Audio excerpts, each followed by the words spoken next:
Hello, and welcome to Wizardry. Hey gang, welcome back.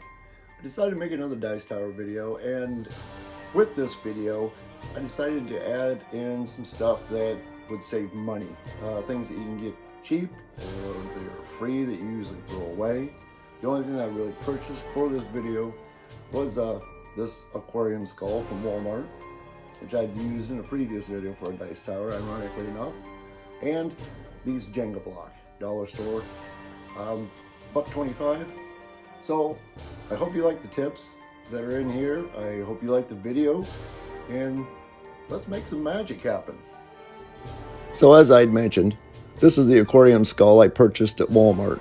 I actually got two of these at the time, one for my dice tower videos that I did for Idols of Torment, and another because I know me.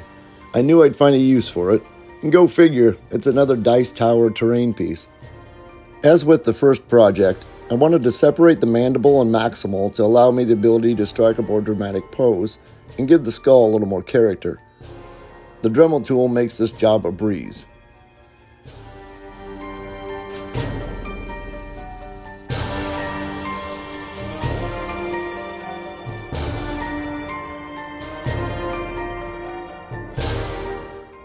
For the build idea I had in mind, I didn't need a lot of the excess on the back of the skull, so we'll get rid of that right now.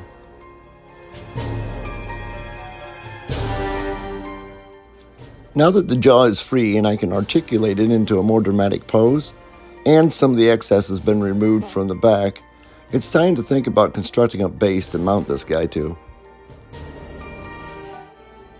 My first thought for a base was this 1/8" plywood scrap from my garage, but what if you don't have access to plywood?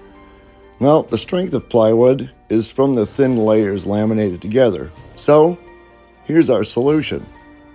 Cardboard. This is something everyone has access to, even if you have to steal it from your neighbor's recycling bin in the middle of the night like some type of goblin. If you're afraid of getting caught and getting in trouble, this can easily be accomplished by daring a younger sibling or a neighbor kid to do it for you.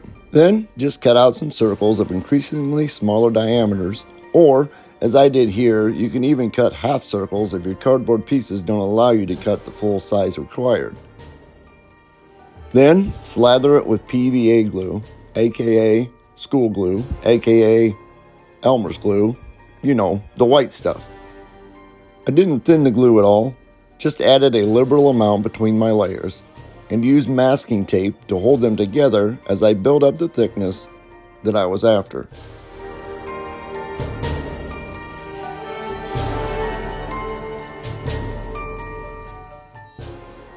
Once I had all the layers glued and taped together, I placed a heavy object on the cardboard laminate and waited for my base to dry.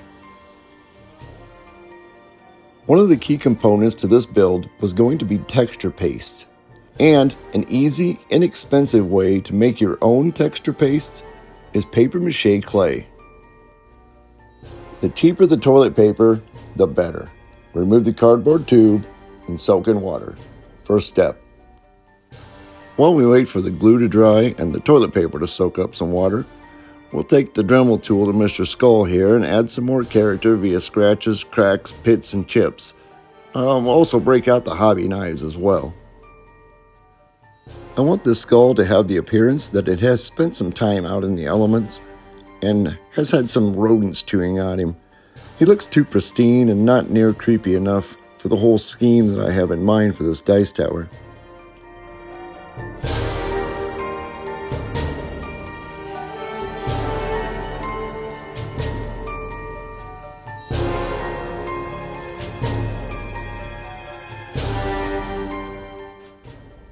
Oh yes, he is definitely looking better now. In case you don't have a Dremel tool, I wanted to show that these alterations can be made with a regular drill as well.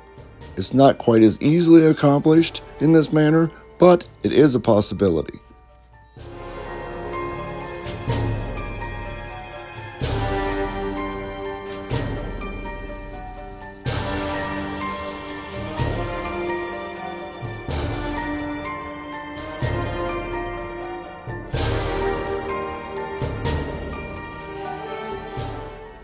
And then you can follow up with a hobby knife. You can finish off any areas that you're not quite happy with or that just seem to need a little extra carnage. With the modifications complete, it's time to refocus on the base. After squeezing the excess water from the toilet paper, I ripped it into shreds. This can be done with a hand mixer or, as I use out in the garage, an old KitchenAid mixer for a smoother end result, but for the purposes of this video, I opted to do this by hand. The recipe for this will be in the description as well, but here it is. 1 roll of toilet paper, 3/4 cup joint compound or sheetrock compound, 3/4 cup PVA glue, and 1/2 cup of flour. And you can add 1 tablespoon vegetable glycerin for a smoother clay, but again, I opted not to use that in this recipe. Mix this thoroughly. If the mixture becomes too dry, you can add some small amounts of water to moisten it up.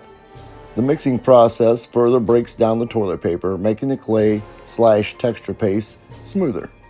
This is why the cheapest toilet paper is the best for ultra smooth clay or pastes, and the more fibrous toilet paper makes a coarser version. This will store well in an airtight container in the refrigerator for a couple weeks. Then it will mold, so make only what you need. The next money saver hobby tip is tree bark or mulch. I got these pieces from one of our hickory trees. Place on an old cookie sheet and pop in the oven at 250 degrees for an hour, and the wood will dry out and any nasties hiding in the wood will be eradicated. Now, your mileage may vary on this. Larger, thicker pieces will take longer to dry out. Okay, so let's return to the base. We need Mr. Skull mounted to the base to begin our build. I want the pose to be something like this to allow the dice to roll out of his mouth onto the dice tray. I start by carving an indentation for the mandible to fit into and secure him firmly to the base.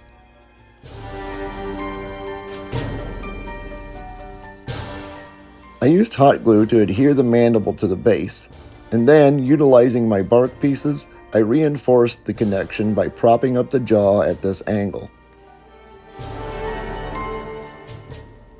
I was very generous with the hot glue to ensure a solid anchor point for this build. And then, it was time to apply the paper mache texture paste to strengthen our base. The application of this was pretty straightforward. I spread it like you would frosting a cake, making certain that I solidly filled any gaps and eliminated the stacked layer look of all the cardboard layers. And perhaps the best part of all, the ingredients are relatively inexpensive in comparison to texture pastes that you purchase at a hobby store. It's simple to make. You can easily adapt the recipe for smaller or larger quantities depending on what your needs are, and it's very versatile. I'll be showing more applications for this in future videos. If you use this already, or if you try it after this video, shoot me a comment and let me know how it went and how you used it. I'd really be happy to hear that. It can take a while to dry, depending on the thickness of the application, but if you have a good spot to sit it in front of a fan, I think you'll actually be surprised at how fast it will dry. And storage is as simple as a gallon freezer bag. With the base dry, it was time to focus on the tower construction. The idea overall is a large mushroom-themed tower that is either consuming the skull or the skull is emerging from the fungus. The wires that I added here are from the little utility marking flags you can get at the hardware store, or wire coat hangers work easily as well.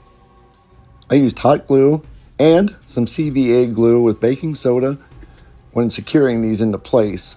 As a bonus, the wires keep my hands free when fit testing or brainstorming as I progress with the build. As I gradually figured out exactly how I wanted the mushroom and the skull to merge together, I appreciated the ability to have both hands free.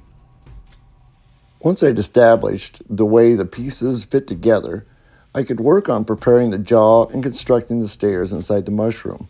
Again, I used hot glue and CVA glue with baking soda, which filled the void of the jaw. I also used as much scrap from the pieces of skull I'd cut out as I could. For the stairway the dice will roll down, I chose to use these dollar store Jenga blocks. At $1.25, they are a cheap and versatile tool in your tool belt. These things can be used in a multitude of ways, and I'm sure you'll see them featured in future projects.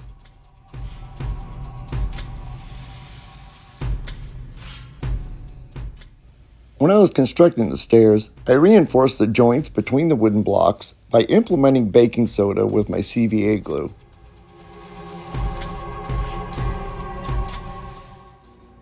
And so, block by block, the stairs came together. I used hot glue to attach the stairway construction to the base.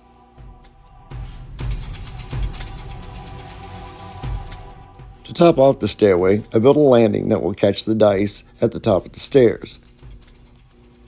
I used hot glue on the inside and the outside corners of the landing. I also added sides to the stairs to help guide the dice along.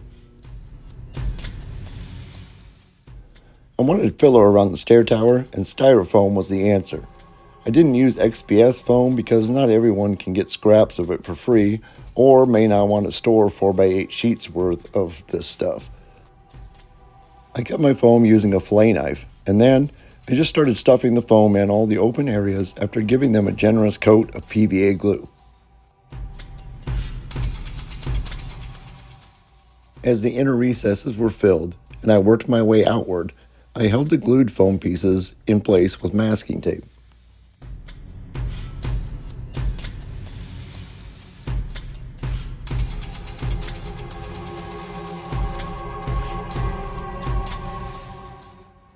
I also took this time to fill in the hollow of the lower jaw, starting with melting styrofoam strips in hot glue. I used a butter knife to smash the pieces into the hot glue, because it's hot, and if you're not careful, you'll burn your fingies. I then filled the rest of the hollow with cut off pieces of the skull that I shaped with the Dremel tool to make a crude set of steps. I used baking soda and CVA glue as filler in this area as well.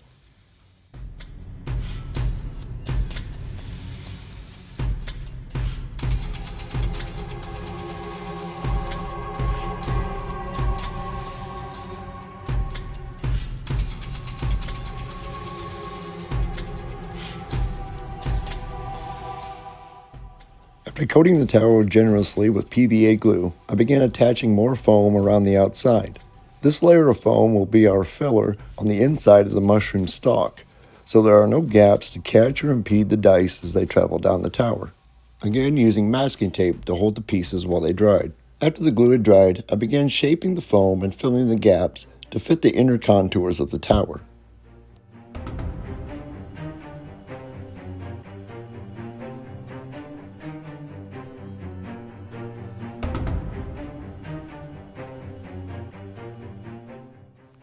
Once the gaps were all filled and the foam was contoured, I wrapped it all in masking tape in preparation for the next step, applying a liberal coat of paper mache clay.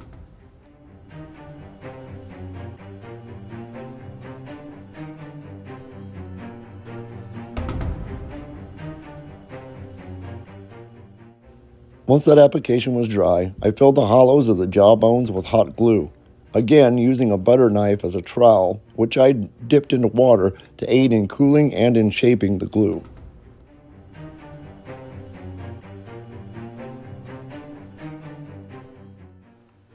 A quick moderate application of hot glue, and the tower is in place.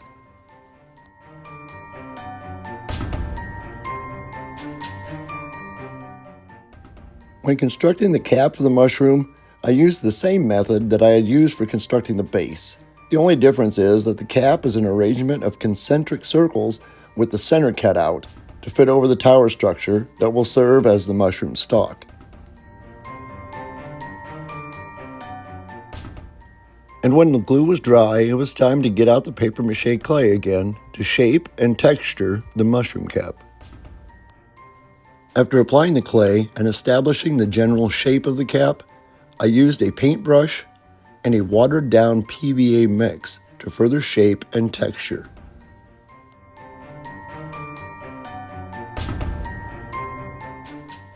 I dipped a stiff bristle round brush into the thin PVA to add my final touches.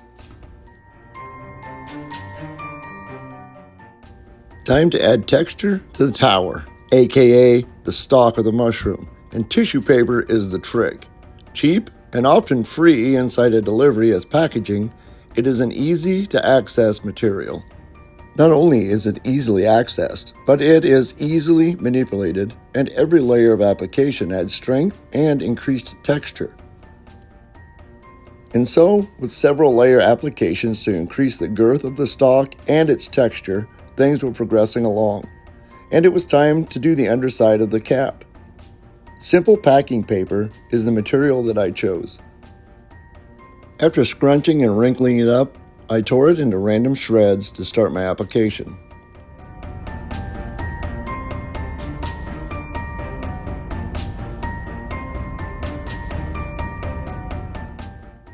As with the tissue paper, I added several layers to build up the volume as well as the texture.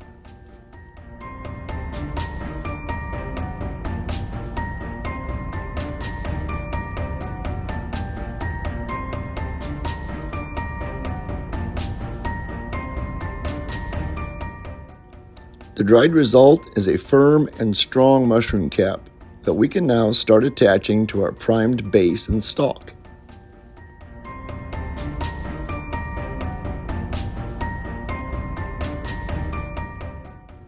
After hot gluing the cap down, I gap filled around the rim and then blended the cap and stalk together.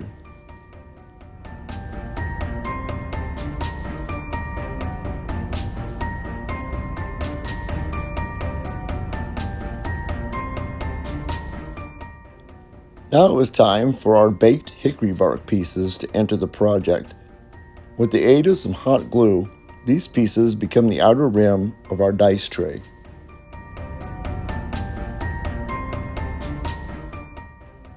To fully integrate the newly built bark wall into the rest of the project, and to make it look like something other than a wall of bark pieces, I incorporated the paper mache clay, aka texture paste, to blend the components together, sculpting it so it became uniform with the rest of the wall.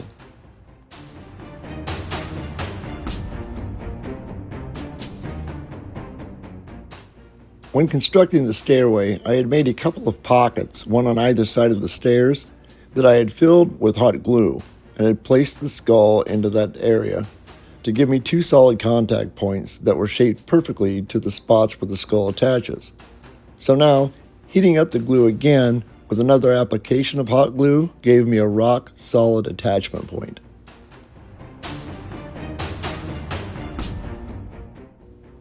I further strengthened the structural integrity of the skull by hot gluing any additional contact points that I could, and by using packing paper and a PVA water mix to plug the gap between the skull and the mushroom stalk. Then it was finally time to meld these two pieces together, and I started with another application of tissue paper and watered down PVA glue.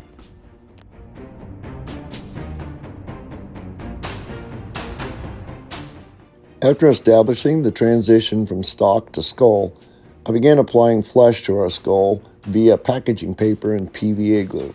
Some areas I tore the paper away to expose the skull beneath to add to the decaying and creepy vibe.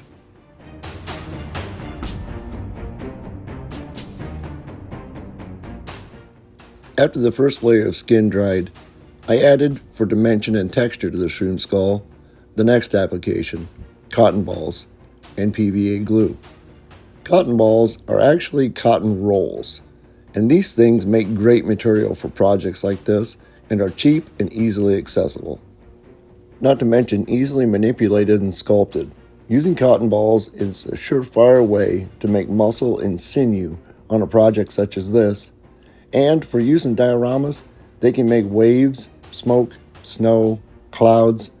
Very versatile material.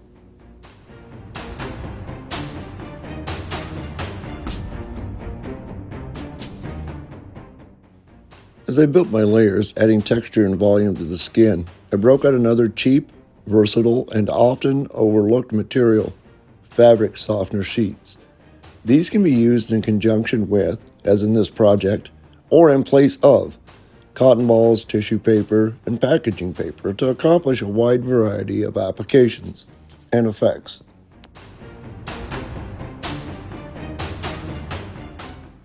Finally, primed in black, then misted with gray, and I was ready to finish my zenithal highlighting for this project with a bit of dry brushing with apple barrel white paint since I had discovered that I was out of rattle can white primer.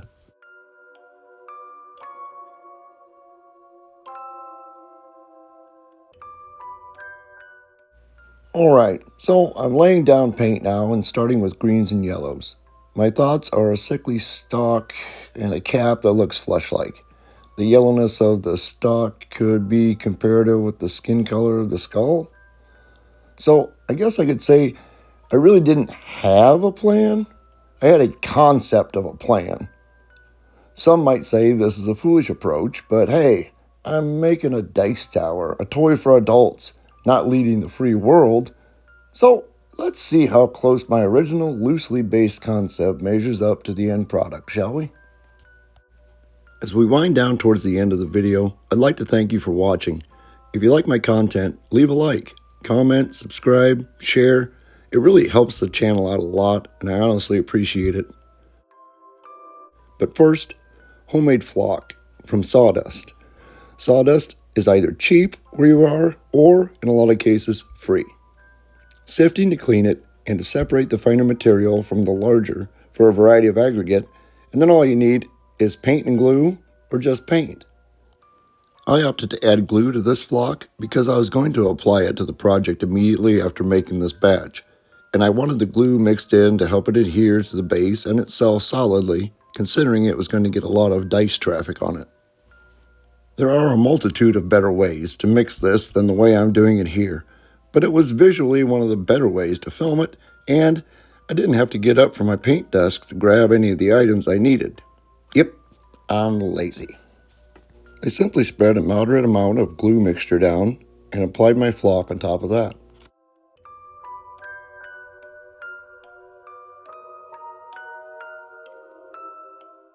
And with that, the project was complete. I hope you liked this video and could take away some ideas for your own projects. Thank you so much for watching, and I'll see you in the next one. Until then, make some magic happen. I'm Wes, and this is Wizardry.